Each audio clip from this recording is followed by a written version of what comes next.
Coach Johnson, your team has a knack for coming to the White House. The decade is not even half over, and they've already won 2 Super Bowls. There's no telling what this team can do. 1994 began with the Cowboys winning their 2nd straight Super Bowl. Surprisingly, a few weeks later, America's team made headlines again. We have mutually decided that I would no longer be the head football coach with the Dallas Cowboys. The drama in Big D wasn't the only thing keeping the NFL in the news. Growing interest in the scouting combine took hold in February. Free agency, in only its 2nd year, made March the NFL's hot stove month. The Cincinnati Bengals have the first selection. And April, of course, belonged to the draft, where in 1994, first-round trades and first-rate fireworks elevated the mundane to must-see TV. That's why the Colts are the laughingstock of the league year in and year out. This was the dawn of the NFL as a year-round sport.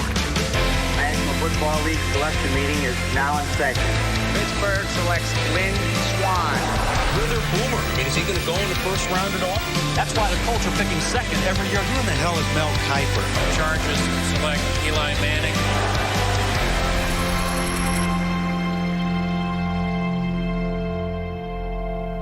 Welcome back, my friends, to the show that never ends. Back to the 1994 draft was a benchmark for the NFL's modern era. One team had to dump a defensive starter on the eve of the draft in order to fit under the league's new salary cap. San Francisco 49ers needed to make some room, or they would not even be able to participate in the draft today. It had a new 7-round format, which led to one of the most upside-down drafts in history. Several late finds would help 4 different teams reach the Super Bowl. The St. Louis Rams are the world champions. And it ushered in a new era of trade inspired by Jerry Jones and Jimmy Johnson, the men who remade America's team. They had made the big trade with Herschel Walker, where they had traded Herschel Walker to Minnesota for just a boatload of draft picks, which, for the most part, they used very wisely. They end up with 9 NFL starters out of the 91-92 drafts. Russell Maryland with the first pick. They draft Elvin Harper. They draft Dixon Edwards. They pick up Eric Williams, Leon Lett, Larry Brown. In 92, they draft Kevin Smith, Robert Jones. And if that wasn't enough, then they pick up some guy named Darren Woodson. So 9 guys in 2 drafts sort of fast forward this organization from 1-15 to winning 3 Super Bowls in 4 years. Jimmy and Jerry, both of them were huge gamblers, and they traded like crazy. In my 5 years in Dallas, we made 51 trades, more than the rest of the league put together. This freewheeling approach was backed by a mathematical tool of their own design, the draft pick value chart. I never ever felt like this take the best player available was what I wanted to do. I wanted to take the player that I wanted. And if that pick was too high, I wanted to trade down to a position where he should be picked. I go to Jerry and I said, I think there's a better way to do it. So Jerry's buddy, they were in the oil business together. His name was Mike McCoy, and he studied the past drafts. Mike basically took the trades that had been made for years and put a quantitative value on them so that you could fundamentally say the 5th pick in the 3rd round requires what to go with it to get up in the 2nd round. Well, is there any consideration? Soon, the chart became as ubiquitous in NFL circles as the periodic table in the classroom. Everybody would refer to it before a trade was made. We would talk about, is this fair? What do you think of this trade? Here's what they're offering. And then somebody would say, what does the chart say? Well, obviously, we'd switch places, and we would want 2 twos.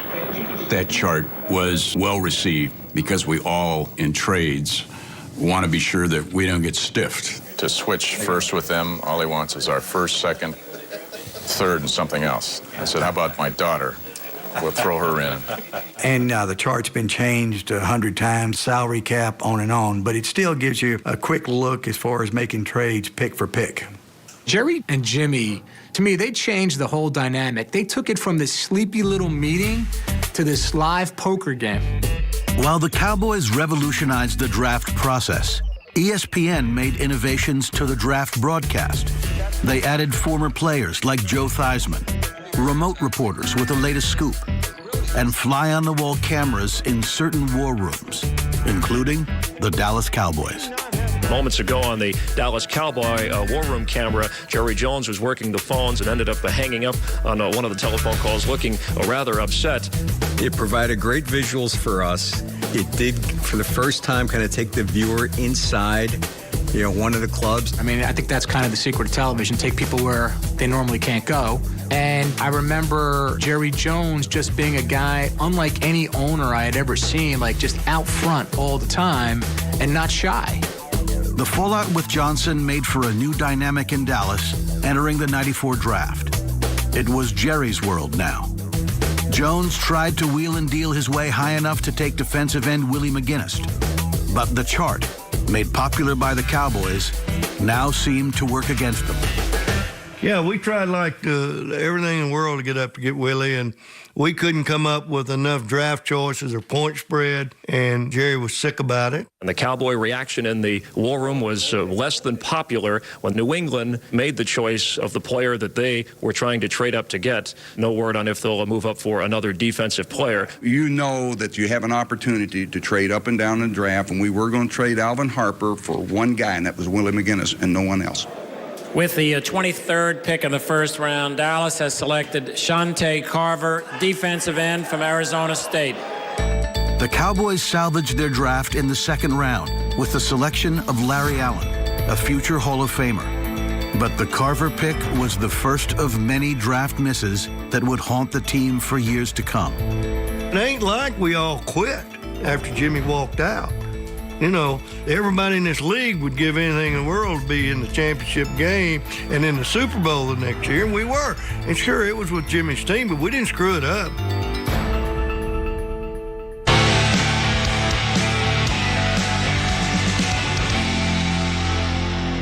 15 years at the NFL Draft here on ESPN. Boy, time flies when you're having fun. Lots of changes over the past decade and a half, from Billy Sims to Drew Bledsoe. The time has changed, the length has changed, but one thing hasn't changed. We're here, we're there, we're everywhere. By 1994, the NFL Draft had made it big. Now held in Times Square, ESPN's telecast was a television spectacle.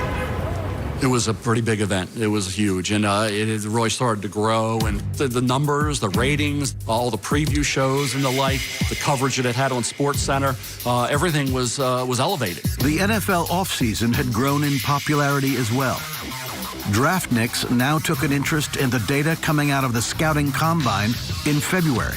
The popularity of it kind of caught me off guard because, we'd go there and we'd sit for hours and hours and hours and hours. Sometimes it felt like you're watching, paint peeling, but apparently people love it. The poster child for this modern obsession with combine data was Dan Big Daddy Wilkinson, the consensus #1 overall pick. We think we know who the first pick is. Young man named Dan Wilkinson, defensive tackle extraordinaire from Ohio State. I saw this mammoth person sprinting effortlessly up and down the field, leading the pack, and naturally said, who is this guy? He looked like a man among boys. A big 6'4" 1/4", 313-pounder, ran that 4.72, 32 reps at 225, awesome weight room strength. He set some combine numbers that were ridiculous. He was almost like Superman. And for whatever reason, people decided that Dan Wilkinson is going to be the next Reggie White. He's about as high a rated defensive lineman as you've seen. Is that correct? I really think, Chris, he's one of the top 3 defensive linemen in the last decade, up there with Reggie White and Cortez Kennedy. And the point is, there isn't going to be another Reggie White. There are big bucks ahead for Ohio State sophomore Dan Big Daddy Wilkinson. The Cincinnati Bengals made the 315-pound defensive tackle the top pick in today's NFL Draft. I'm very happy to be here. I'm very, glad that Cincinnati chose me as #1 pick. And basically, I'm ready to, get in camp as soon as possible and strap it up.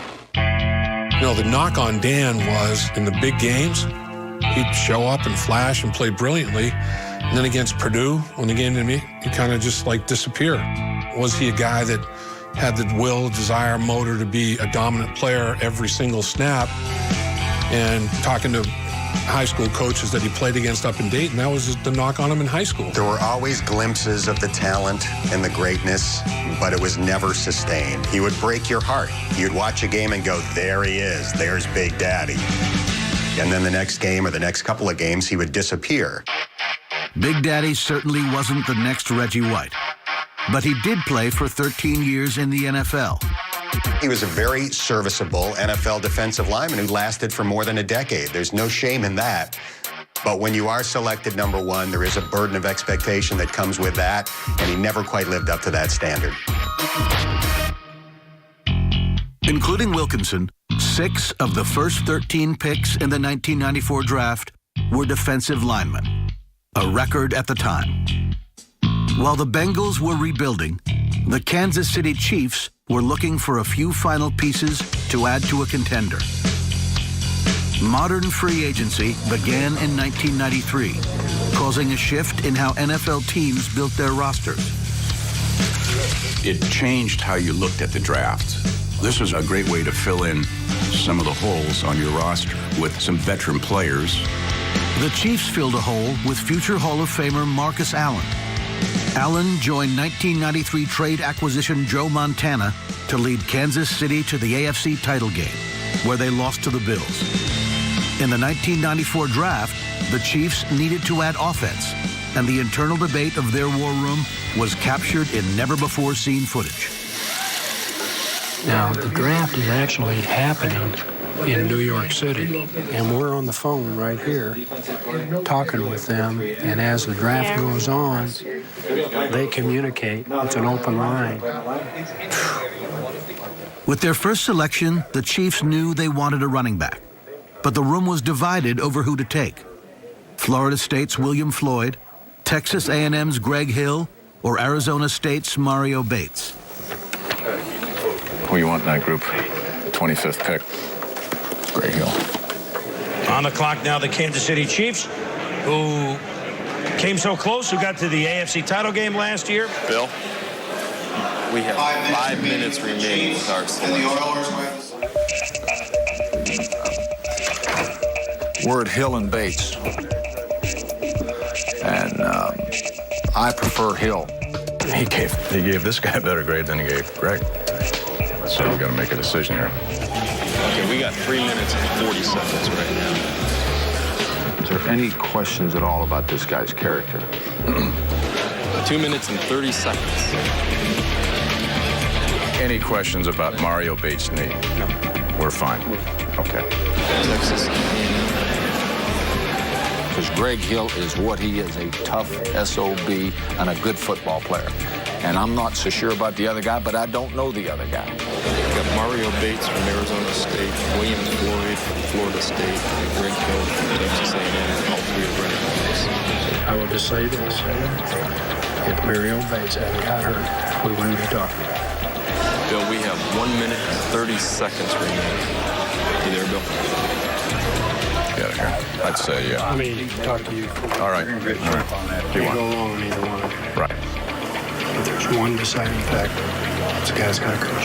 You know that? Right. We got 30 seconds, Bill. What do you want to do? I think Greg Hill's the player. I mean, Jimmy said the only difference in him was the size. All right. 20 seconds. You excited with Greg Hill? Yeah. Okay. Greg Hill. Greg Hill. What do you want? Greg Hill. Greg Hill. Greg Hill. I'm turning in Greg Hill, running back from Texas A&M. It's going up. The card is on its way to the commissioner, and you know what that means. We're all going to find out. With the 25th pick in the first round, Kansas City selects Greg Hill, running back, Texas A&M. All right. Hey, got another number 1 pick.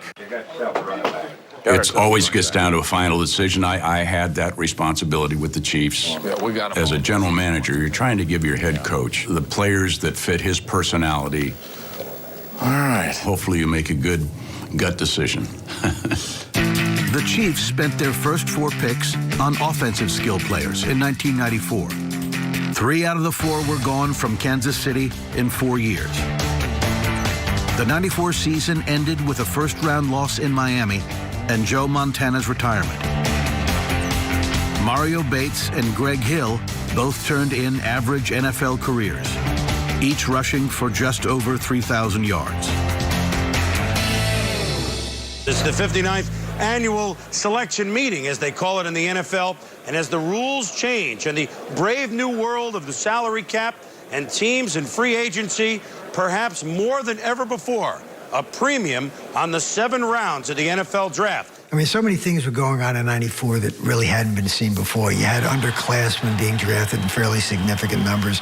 You had free agency begin to have an effect on how teams filled needs. And you had all these mock drafts taking interest in the draft to a greater degree than ever before. Mel Kiper is doing his, and Dr. Paul Zimmerman is doing his. No matter how many more hours these teams have spent having access to info and medicals and stuff that none of us have, we all think that we can do it as good as they do. Well, Chris, this is a pick that I had McGinnis going number 4 to New England. And really, I thought it because he is an impact player. All right, Mel, the Rams now on the board. Let's take a look at yours. Where should they be looking for value? Well, that position. Mel Kiper has built a career for himself as the outsider with inside knowledge, the first great armchair GM. He has published his own draft guide every spring since 1981, complete with write-ups on each pro prospect. I'm always interested to read his book, as long as he sends it free. By 1994, Kiper and his big board were fixtures of the broadcast. There was little debate as to who would go number 1, but intrigue surrounded the landing spots for Heath Shuler and Trent Dilfer, the top 2 quarterback prospects. The Indianapolis Colts are now on the clock. Now they have 2 very high first-round picks, the number 2 pick right now and the number 7 pick overall. With the second pick in the first round, the Indianapolis Colts select Marshall Faulk, running back, San Diego State. He's a great back, but I strongly disagree with this pick. And it's not any criticism at all of Marshall Faulk. The Colts have to come out of this draft with a quarterback. And if they don't, they're ripe for some criticism. Kiper, he had been building up 2 weeks prior to the draft about having to take a quarterback. And I was the opinion that I was running the Colts and not anybody on a network. Bill Tobin took the future Hall of Famer. He had acquired the Colts' other top 10 pick by trading Jeff George to the Falcons, leaving free agent signee Jim Harbaugh as the only quarterback on the roster. The same Harbaugh that Tobin drafted 8 years earlier as GM of the Chicago Bears. Walter Payton and Jim Harbaugh, the 2 most competitive players I've ever been around in my life. And he was going to be my quarterback. I wasn't interested in Trent Dilfer and Heath Shuler. We didn't have either one of them in our top 10 players. With the third pick of the first round, the Washington Redskins select Heath Shuler, quarterback, Tennessee. New England Patriots select Willie McGinnis, linebacker, USC. Trent Dilfer is falling. Can you believe that? I don't know what he's thinking. Was Santa Claus waiting on him ever this exciting? I don't know, man. This is amazing, huh? I get a big kick out of every year. I have that ugly green suit on and a big flock of seagulls hairdo. So that's why I like it being reruns. People actually believe I had hair at one point. So you are surprised? Oh, very surprised. Yeah, we thought for sure it would be either Indianapolis, Washington, or L.A. The next logical choice was the Indianapolis Colts. The Colts traded up with the Rams, moving from number 7 to number 5. Everyone thought they were moving up to take Dilfer. What followed became the signature moment of the 1994 draft. The Rams have made a trade with Indianapolis, and Indianapolis has selected Trev Alberts, linebacker from Nebraska. Wow. That's something. Well, I mean, Albert's a great player. Yeah, there's no question about that. But you got a problem with this move? I think it's a typical Colt move. I mean, here's a team that needed a franchise quarterback. To pass up a Trent Dilfer when all you have is Jim Harbaugh, give me a break. That's why the Colts are picking second every year in the draft, not battling for the Super Bowl like other clubs in the National Football League. It was, whoa, Mel, where are you going, Bass? You know, mild-mannered Mel, all of a sudden, boom, here he comes. That's why the Colts are picking second every year in the draft. You know, Mel was never shy in his opinion, and he wasn't shy in his opinion in this case. Well, you think about Jim Harbaugh was a solid quarterback. not a great one. And you felt like, okay, can these quarterbacks improve your position? And I thought Trent Dilfer could. And obviously, general managers don't like to be called out like that by analysts. So shortly afterward, we kick it down to Indianapolis, where Chris Mortensen is with Bill Tobin. I knew you'd have one surprise for us today. Not a surprise to us. No, that's great. I mean, no, that's what I mean. I'm not, hey. One question, Bill. A lot of criticism about not taking a quarterback here. Your response? Well, you know, we got a guy up there. Who in the hell is Mel Kiper, in a way? I mean, here's a guy that criticizes everybody, whoever they take. He's got the answers to who you should take and who you shouldn't take. In my knowledge of him, he's never ever put on a jockstrap. He's never been a coach. He's never been a scout. He's never been an administrator. And all of a sudden, he's an expert. He's in our papers 2 days ago telling us who we have to take. We don't have to take anybody that Mel Kiper says we have to take. Mel Kiper has no more credentials to do what he's doing than my neighbor, and my neighbor's a postman, and he doesn't even have season tickets to the NFL. At that instant, it just became clear that this was reality television of the highest order. Oh, I think I probably got my Irish up. Bill Tobin was a hot-headed guy. I love Bill. He said what the entire league thought. Who in the hell is Mel Kiper, in a way? I know I and probably 27 other general managers congratulated him. It was classic. Who in the hell is Mel Kiper? Mel Kiper doesn't know any more than my postman. The thing is, nobody's ever really tracked down Tobin's mailman to find out exactly how much he does. I'd like to know that sometime. It could be that Tobin's mailman knows a lot about football. It might have been more of a compliment than any of us realized. Mel Kiper? Bill Tobin, obviously, not going out to dinner tonight. Well, Chris, I'll tell you, I'm secure in my position. Obviously, Bill Tobin is not very secure in his position to have a response like that. I didn't take exception to the comments. Bill Tobin was entitled to his opinion. He was critical of what I said, so be it. I wasn't there to shill for the NFL. I was there to give an opinion, and I've always done that. To me, it's a mistake. You cannot go with Jim Harbaugh and pass up Trent Dilfer. Forget it. That's why the Colts are the laughingstock of the league year in and year out. April 24th, 1994, a day that will live in infamy. Kiper, Tobin, and Tobin's postman became the talk of the draft. What do you want to cover first, our players or that jerk in Baltimore? You know, of all the things my whole career, that might be the one that people want to talk about the most. It was obviously very entertaining for the fans, and it's still being talked about today. Mel, you know, is probably the single biggest person in terms of why the draft has been popular on ESPN. So we didn't have any problem with it. You know, controversy is good on television. And we will win regardless of what Mel Kiper says. In the aftermath, Jim Harbaugh led the Colts to the AFC Championship game in 1995. Marshall Faulk is in the Hall of Fame. Trev Alberts was out of the league in just 3 years. Bill Tobin was fired in 1997 after the Colts went 3-13. More on Trent Dilfer and the draft's other quarterbacks next. All right, thank you. Well, first of all, it's been a great experience for me, not just me, but everybody who came. We had fun. It's first class. They really treat you nice up here. 1994 was the second year the NFL showcased multiple players live at the draft. Our next guest is a three-time All-American running back, a public administration major from New Orleans, Louisiana. Please welcome Marshall Faulk. I always tell people about that moment, and I love going back to the draft because it takes me back, and it brings me back to that moment. Fresno State quarterback Trent Dilfer's moment involves some behind-the-scenes drama. My situation got a little tipsy-turvy there. We really thought through the whole process we were going to the Redskins. The Washington Redskins select Heath Schuler, quarterback, Tennessee. So you are surprised? Oh, very surprised. But, hey, I mean, shows how much we know and how much everybody else knows. I spent a ton of time with the Redskins. Obviously, must not have done very well on the test. The Redskins' change of heart came not with a test, but with the hire of head coach Norv Turner. At the end of the regular season, we had Trent Dilfer rated ahead of Heath Schuler. We thought he was more of what we had been used to with the Redskins, big, strong-arm guy. With the change in coaches, mobility became a big issue. So that's where Schuler kind of jumped up in the process. The next logical choice was the Indianapolis Colts.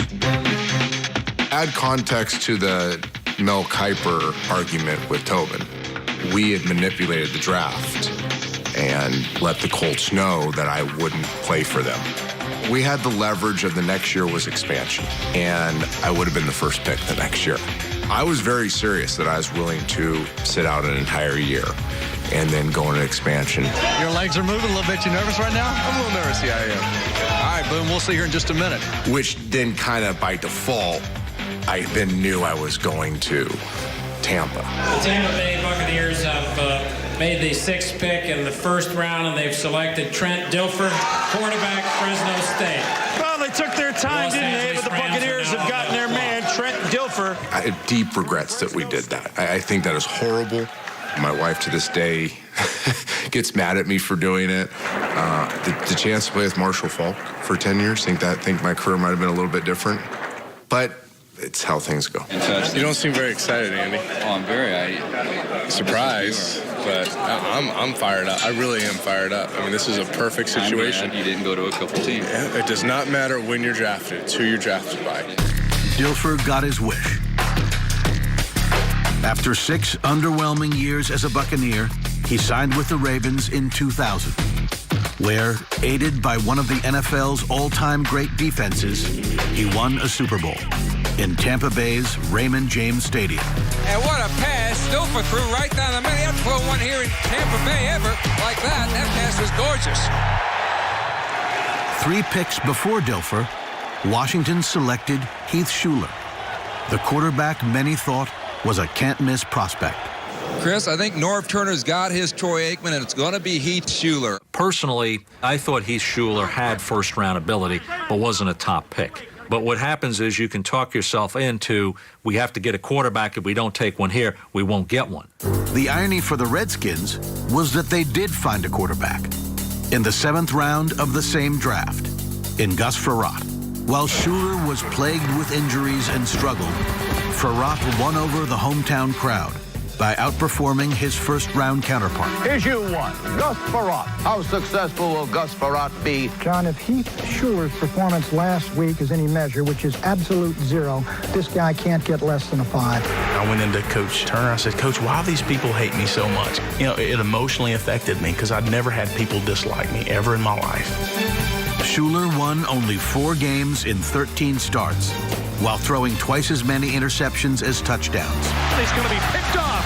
How do you explain that? In 1996, Frerotte would lead Washington to its first winning season in 5 years. You know, we took the guy, everybody said, hey, this guy's a can't miss. Well, it didn't work out. We were trying to find a young quarterback. We found a guy in the 7th round ahead of the guy in the 1st round. That's really what happened at the end of the day. Frerotte left the Redskins after 5 seasons and had a lengthy career as an NFL journeyman. Heath Shuler would eventually find success in Washington, earning a seat in the House of Representatives for his home state of North Carolina. If you don't have obstacles to overcome, you know, how much do you really appreciate the true goals that you've obtained? And now obtaining those goals are not personal anymore. Do you remember where he finished in the Heisman that year? 2nd. Do you remember who finished first? Charlie Ward. In 1994, Charlie Ward was the reigning Heisman winner. But 2 issues kept him from being a top pick. First, he was a 2-sport athlete, and NFL teams doubted his dedication to football. Second, he didn't fit the prototype for a franchise QB. Ward has joined Army's Pete Dawkins as the only Heisman winners to go undrafted. Dawkins was ignored back in 1959 because of his military commitment. Ward was given the cold shoulder treatment because he refused to make a choice between the NFL and the NBA. My statement was, if the NFL didn't choose me in the 1st round, I would consider my other options. I'm not sure how that got to, if I didn't get drafted in the 1st round, that I wouldn't come and play football, or it made it seem like I was being arrogant. But no one approached because I wasn't 6'5", 210 guy. What is the quarterback at Florida State saying about his basketball? It all comes down to where he's drafted. How high is drafted? Yeah, how high he's drafted. Now, he said, obviously, if he's #1 draft pick in football, that's where he's going to go. Anything less than that, still up in the air. I don't know. The Kansas City Chiefs called to see if I would be interested in being a backup for Joe Montana. Lamar Hunt was enamored with him, and we all were. He was a great athlete, and we got down 6th, 7th round, and we were considering doing that. Would have been an interesting pick. It's a fine prospect here. But I couldn't guarantee them that I would show up for training camp if I would have gotten drafted in the NBA in the first round. With the 26th pick in the 1994 NBA draft, the New York Knicks select Charlie Ward from Florida State University. Charlie Ward played for 12 seasons in the NBA, mostly in a reserve role.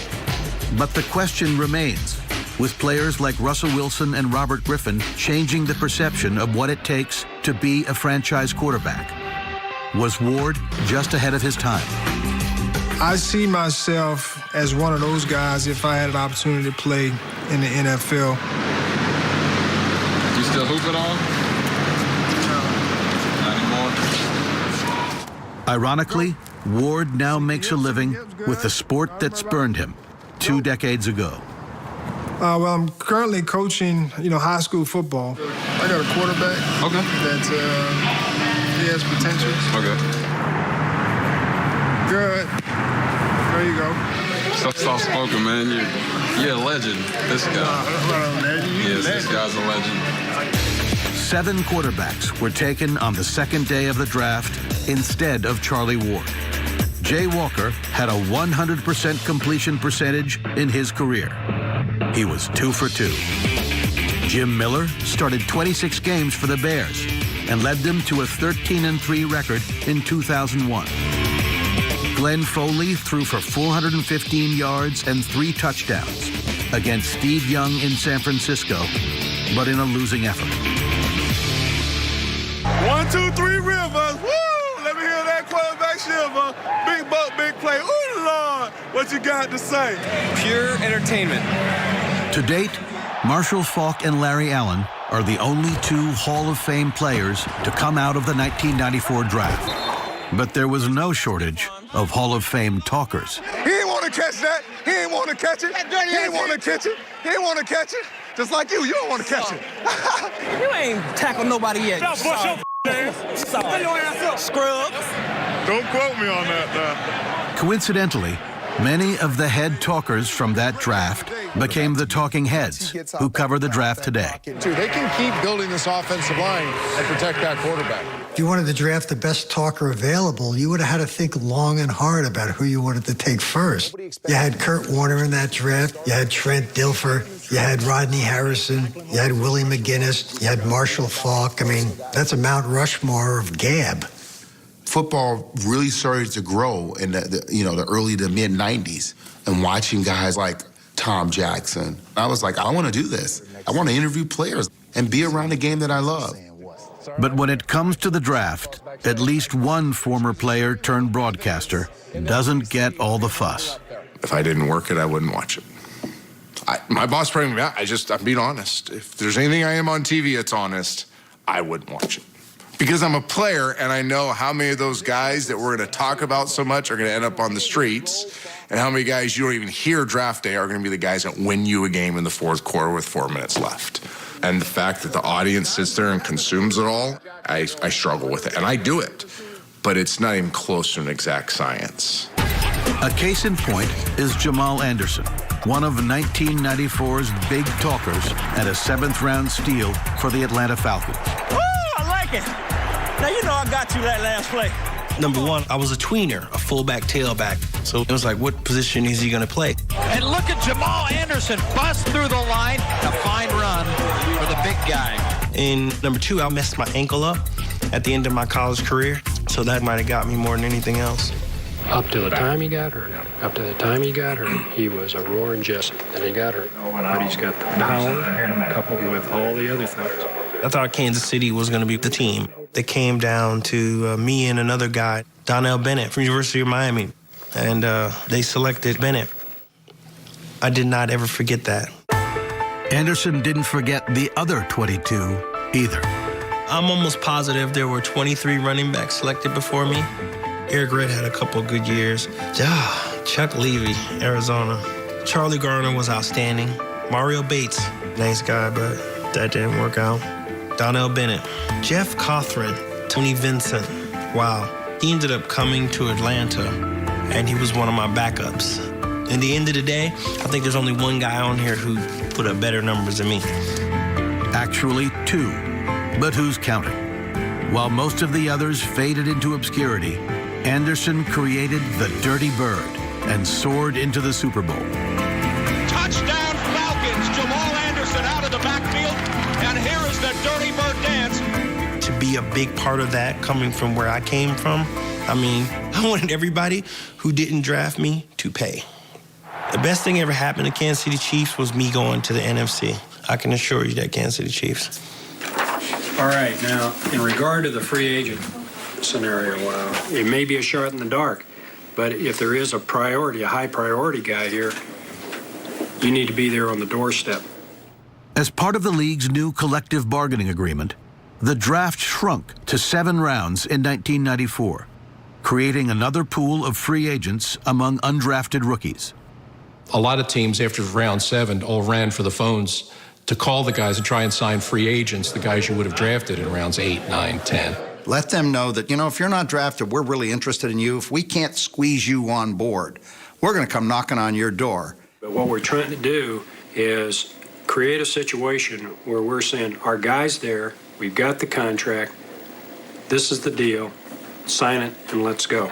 That part of the draft was really more frantic than the regular draft because every team's planning the same thing.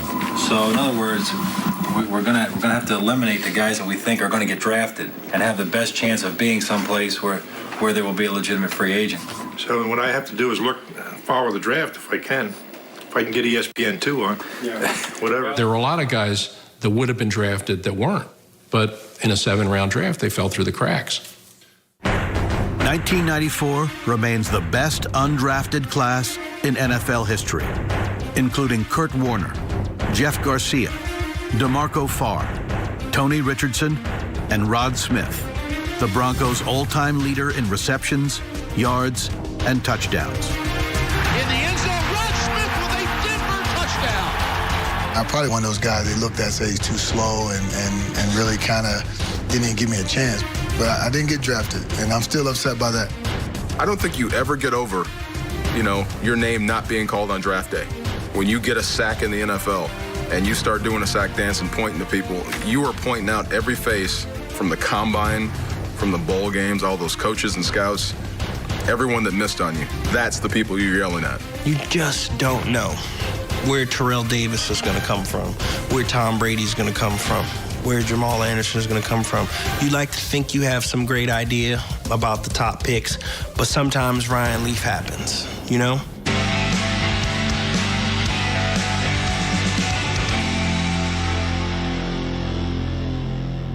The 7th pick in the draft was traded by the Rams to San Francisco.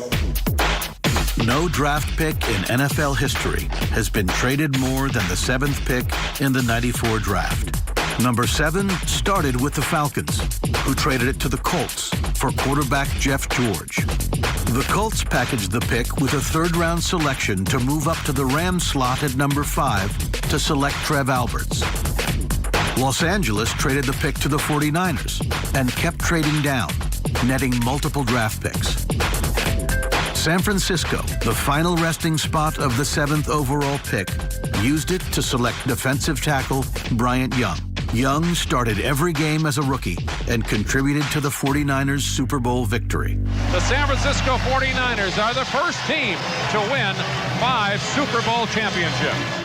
Bryant Young was just the beginning of San Francisco's draft success in 1994. The 49ers started 4 rookies on their Super Bowl winning team. That 94 draft was huge for us. Bryant Young was one of the great 49ers of all time. Lee Waddle was a great contributor. Doug Bryan was a contributor. So guys contributed right away. That was a big deal for us because we needed every ounce of whatever we could possibly get. Floyd dives into the end zone. Touchdown, 49ers. The 94 draft helped San Francisco win Super Bowl 29. The same draft aided the Rams in winning Super Bowl 34, starting with the selection of their eventual all-time leading receiver. The broadcast is getting ready to transfer from ESPN to ESPN2. And I hear Chris Berman saying, goodbye to everybody who's been watching. For those of you that have watched us on ESPN, we thank you for joining us. But in the background, you have the guy doing the announcement of the guys who are being picked. The Indianapolis Colts second-round choice is Eric Malum, center from California. And I hear this guy go, with the 33rd pick, the Los Angeles Rams select Isaac Bruce. He is, and the type of guy that can bring some havoc. It'll be interesting to see how he fits, because Bill Parcells will unleash him. And I was like, did he call my name? To my agent. He was like, no, I don't think he called you. I think he called Isaac Davis from Arkansas. Many other. Of course, in Tampa Bay. I'm just watching now. I'm watching the screen because the screen goes current selection, Los Angeles Rams select Isaac Bruce, and I just went bonkers in his house. I was like, I told you they called me. Isaac Bruce wasn't the only starter from the Rams Super Bowl team selected in '94. The Rams drafted free safety Keith Lyle in the 3rd round and landed defensive tackle DeMarco Farr as an undrafted free agent. The 2nd pick of '94, Marshall Faulk, was acquired via trade from Indianapolis in '99. Really? All those guys were drafted in '94? '94, yeah. Seriously? Yeah. Finally, the man many consider to be the greatest undrafted free agent of all time, Kurt Warner, was also from the class of '94. Kurt Warner was one of them. Right. What are your thoughts? He was 94? I didn't know he was 94. Man, what a year. Love you, Coach. I love you, too. To the team. Warner began his NFL journey as an undrafted free agent in Packers camp.